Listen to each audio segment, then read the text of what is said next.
ഷിങ്ക, ഞാൻ പറയണേ നീ നാളെ മുതൽ ജോലിക്ക് പോകാൻ തുടങ്ങുക. ചെലവൊക്കെ കൂടി വരാം.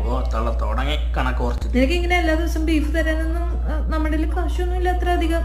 ദൈവമേ, ബീഫ് കണ്ട കാലം മറന്നു. നീയാണ് ഇവിടെ ഈ വീട്ടിലെ ഏറ്റവും ചെലവ് കൂടിയ ആള്. അപ്പൊ എന്തുകൊണ്ട് ആഴ്ചയിൽ ഒരു 2-3 ദിവസമെങ്കിലും എന്തെങ്കിലും ജോലിക്ക് കൂടെ? ഒന്നും അറിയാത്ത പോലെ ഇരിക്കാം, അല്ലെങ്കിൽ എഴുന്നേറ്റ് പോവാ.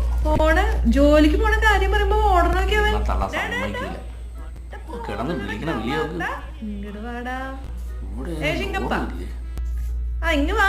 തള്ള ഇനി എന്നെ കൊണ്ട് വിൽക്കുകയെല്ലാം ചെയ്യും. നല്ല പേർക്ക് പൊക്കിക്കൊണ്ടുവന്ന് ജോലിക്കോ ഞാൻ ഒരു കാര്യം ചെയ്യാം. എന്തെങ്കിലും പൊക്കൂടെ? ഡോറും ഇല്ല, സെക്യൂരിറ്റി പണിക്കെങ്കിലും പൊക്കൂടെ? പറഞ്ഞു തീരട്ടെ, എന്നിട്ട് പയ്യെ കുറച്ച് കഴിഞ്ഞിട്ട് അങ്ങോട്ട് പോവാം. പണിയുടെ കാര്യം പറഞ്ഞ അപ്പൊ ഓടുമല്ലേ?